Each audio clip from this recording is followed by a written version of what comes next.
Filmmaking is more than storytelling. It's a quiet act of rebellion, a vulnerable offering where the filmmaker risks being seen, misunderstood, or perhaps finally understood. Welcome to La Fabrique Cinéma, the cinema factory. La Fabrique Cinéma de l'Institut Français is an initiative created by the French Institute in partnership with France Médias Monde. It champions first and second feature films by talented filmmakers from emerging nations, offering them mentorship, visibility, and access to the global market. In its 17th edition, La Fabrique Cinéma 2025 selected 10 powerful projects representing 10 countries across Africa, Asia, Latin America, and the Middle East. The Passport is it's a feature-length film, and it's a dark comedy. It's a road movie, and it follows the character of Marwan Khawaja, who is in his late 40s, early 50s, and he's from Gaza, and this is before October 7.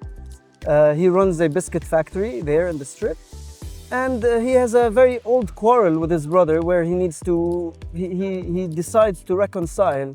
His brother is living in Canada, so he has to go through a lot to get a visa and to fix his passport and to be smuggled to Egypt in a tunnel and take a flight from Cairo.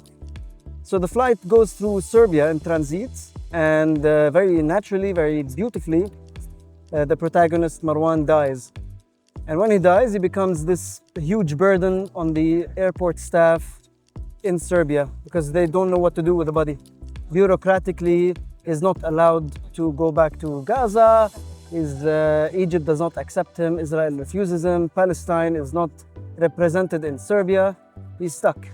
The 2025 cohort explores urgent themes such as exile, identity, migration, territory, and filiation through bold and intimate lenses.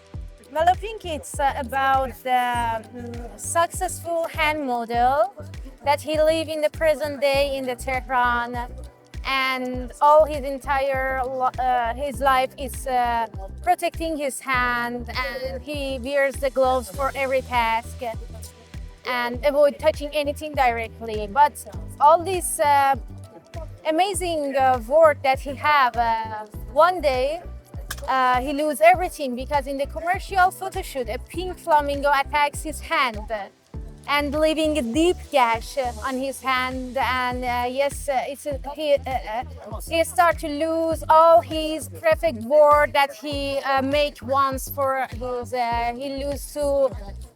he lose his career, his money, and he's going to be so alone, and we see what's happening in his life.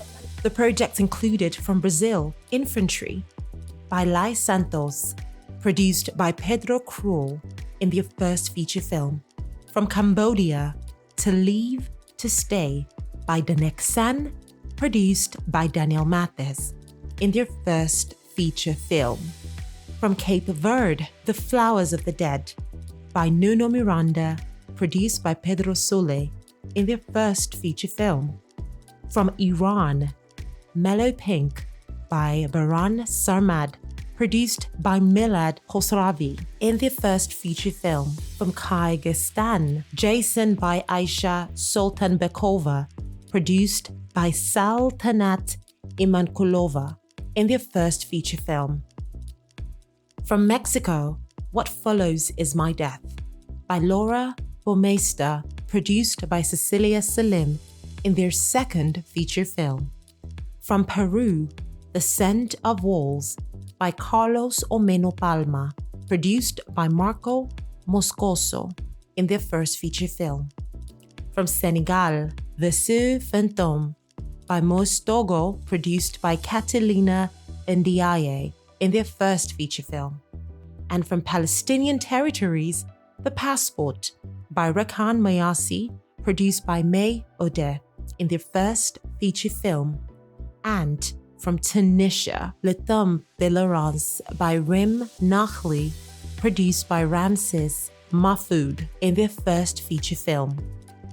The selection included 9 fiction features and 1 documentary, 6 women directors, 4 men, 10 producers breaking geographic and gender boundaries, For the first time, Cape Verde and Kyrgyzstan were duly represented.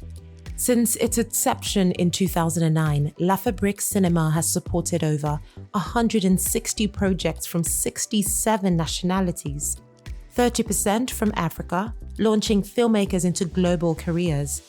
Today, many alumni return to Cannes as recognized visionaries. I started my career quite early, at 19.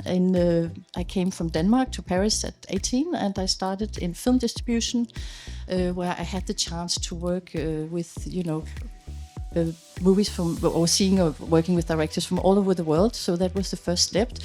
And at a very early stage, I realized that I was really keen on being much closer to the creation, and I thought that that was where I would be good to accompany the talent. So I wanted to go into film production, and without any educational experience, I was very, very lucky that I had a Norwegian female director who just said, listen, I got a lot of money from the Norwegian Film Institute.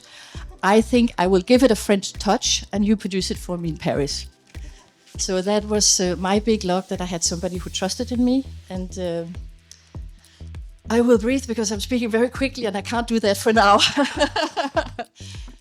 In 2025, former participants of La Fabrique took center stage. Ali by Adnan Al-Rajiv, produced by Tanvir Hossain and Christine de Leon, earned a special mention in the short film category. Meanwhile, Once Upon a Time in Gaza by Ahmed and Mohammed Abdonasir, co-produced across Palestine, Germany, and Portugal, won Best Directing in the Ensemble Regard category. La Fabrique Cinéma is not just about projects, it's about possibilities. It is where talents meet access, where vulnerability meets vision. And in this space, the future of cinema is being quietly, confidently, and courageously built. Catchy Ofia, Cannes Film Festival 2025.